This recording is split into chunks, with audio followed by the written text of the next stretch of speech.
So today we're going to unpack a pretty wild financial thesis that connects the dots between AI, a massive retirement crisis that's looming, and a really bold claim that one company's stock, MicroStrategy, could rocket up to $10,000 a share.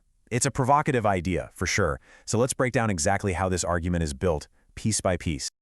Okay, so the source material for this thesis, it does not pull any punches. It kicks right off with this incredibly stark claim, basically calling the modern-day knowledge worker completely obsolete.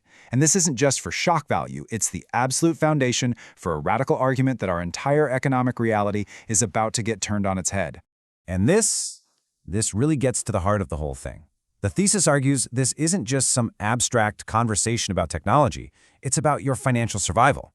I mean, if AI makes the traditional ways to build wealth, a good career, a 401k, totally obsolete, then what's the alternative? That's the big question we're going to explore.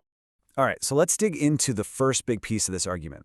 The core idea here is that the AI singularity isn't some far-off sci-fi future. Nope. According to this thesis, it's an economic event that's happening right now, and it is fundamentally changing the value of your work. Now, this is a really crucial definition to get. In this thesis, the singularity isn't about conscious robots taking over the world. It's an economic tipping point, a point where AI can do pretty much any knowledge work for nearly free. Think about it. If you can create infinite digital art, or music, or code, like instantly, what actually has value anymore? The argument is that only things that are genuinely, provably scarce, things you can't just copy and paste into existence, will hold any real value. So here's the kicker. This new reality, it completely flips the old rules on their head. Productivity just skyrockets, right? But the financial benefits don't flow to workers as higher wages. Instead, capital, we're talking big money, gets defensive. It stops chasing risky growth and starts desperately searching for safe, certain assets, things that can't be inflated or copied away into nothing. Okay, so that's the first pillar. Now let's move on to the second one, and you'll see how these ideas start to stack up. This part of the thesis claims that this whole AI disruption is happening at the exact same time that our traditional financial safety nets are starting to completely fall apart. And this slide, man, this is where it starts to feel really urgent. The source isn't just pulling dates out of thin air, it's pointing to official U.S. government projections. By 2034, Social Security is expected to hit a major shortfall, forcing cuts to benefits. So the thesis argues this creates a perfect storm. Just as AI is crushing wages, the main retirement safety net for millions of people is also getting weaker. So this slide does a great job of laying out the proposed shift.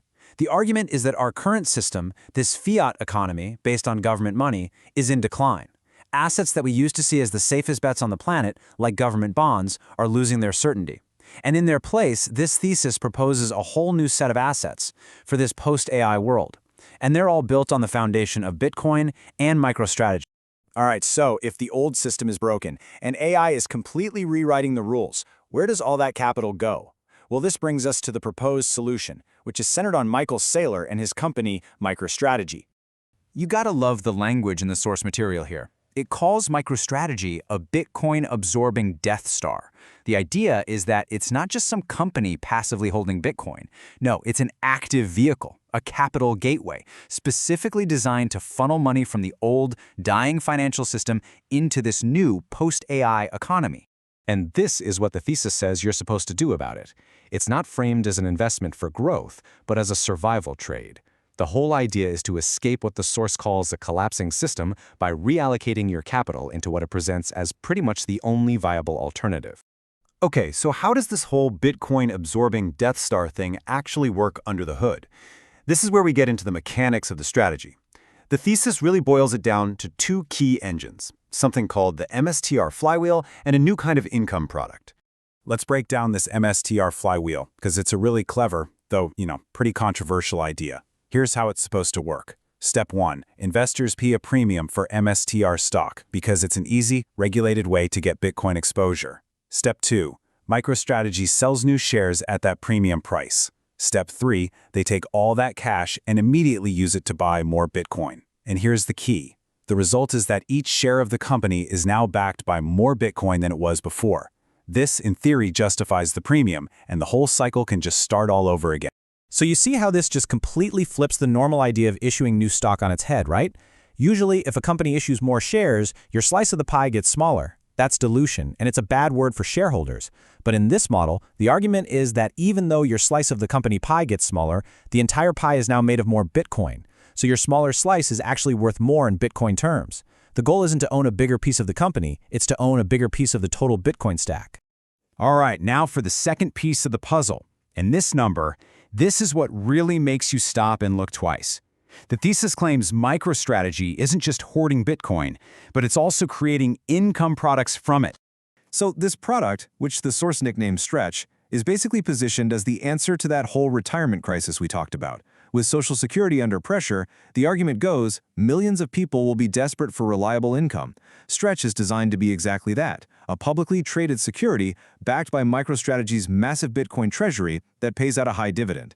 It's basically positioned as a private sector replacement for a failing public safety net. Okay, so let's put all the pieces together.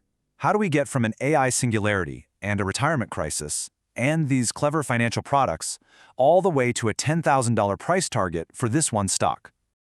This table really lays it all out. The entire thesis boils down to these three massive forces all hitting at the exact same time. First, the AI singularity kills jobs, creating a huge demand for passive income.